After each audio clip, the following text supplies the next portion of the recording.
Hello and welcome to Bazzagolf and yet another big golf tour. Today I'm going to try and impart some advice. And that advice is I believe that anybody can break 100. And in this video I'm going to try and explain why I think that.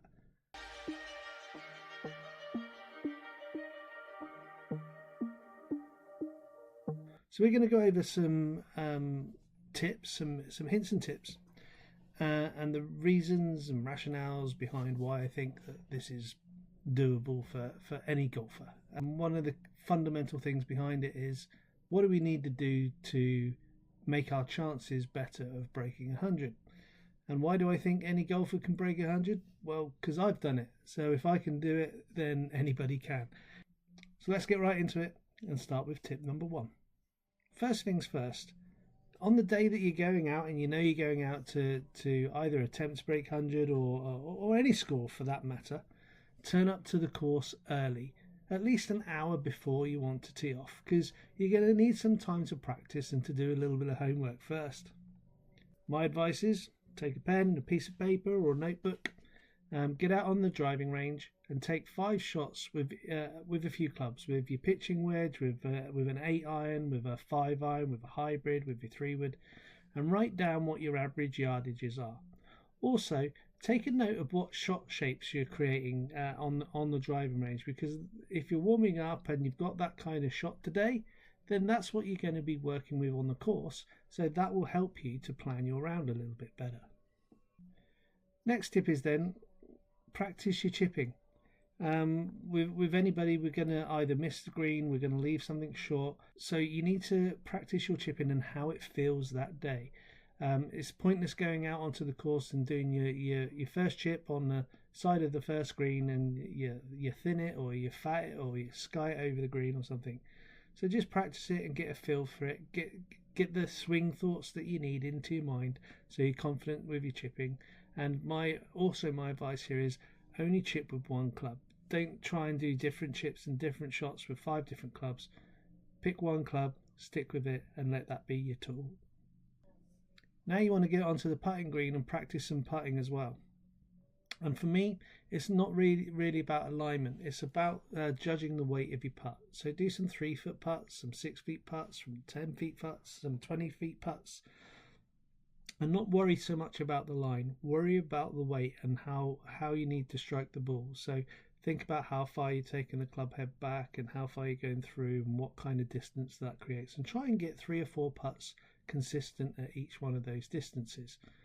This is going to help shave loads of shots off of your round, because the closer you can get it to the hole, the better chance you have of getting it in with the next putt. Now we've looked at our clubs, we've got our distances, we've got our shot shapes, we know where we're going to chip from. Here's a little bit of a thought process for you.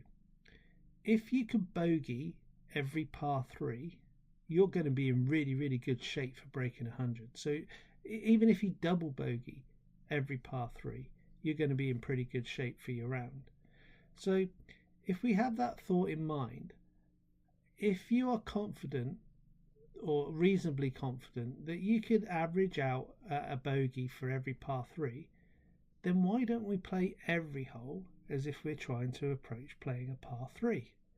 So what I mean by that is, maybe you have a club that is your favourite, say your 9 iron, and you're pretty confident from 130 yards in. So if you're playing a par 4 or a par 5, I want to leave myself an approach shot with my 9 iron every time. So I know I'm going to be 130, 135-ish yards out, and that's my approach shot for every green.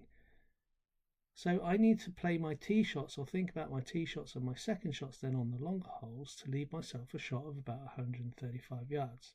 So that means we have to kind of reverse engineer our round from the green backwards. So we look at the holes, we get the distances, we find out where the hazards are.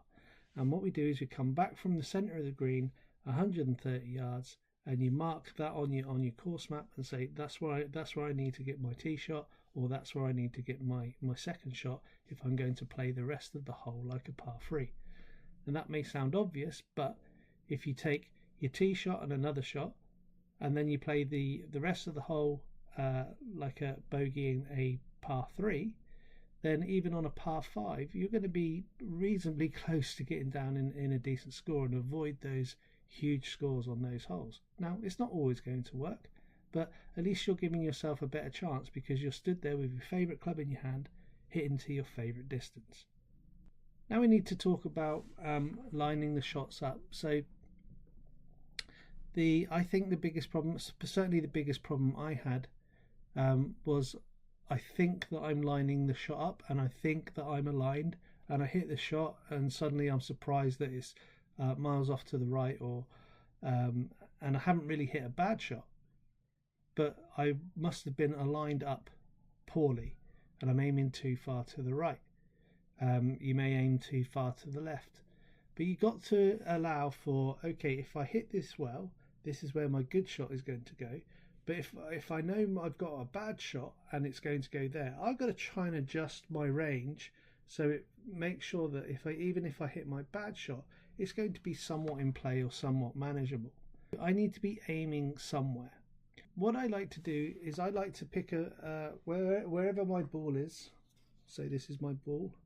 I like to pick a point that is between me and my target, about maybe a foot in front of the ball, and align my club head up with that point that's about 6 inches or a foot in front of my ball, and then align my feet to that imaginary line as well between them. Before I actually play the shot, I'll then step back, look at where my foot indents are in the grass, and make sure that it's to the left of my target and I'm not aiming too far to the right. But whatever works for you, just check your alignment and double check your alignment before you commit to playing the shot. And again, this will, although it won't eliminate any bad shots or anything like that, it will help try and keep things in play, or at least give you a chance to keep things in play if you're allowing for your best shot and you're also making some allowances for when things can go wrong.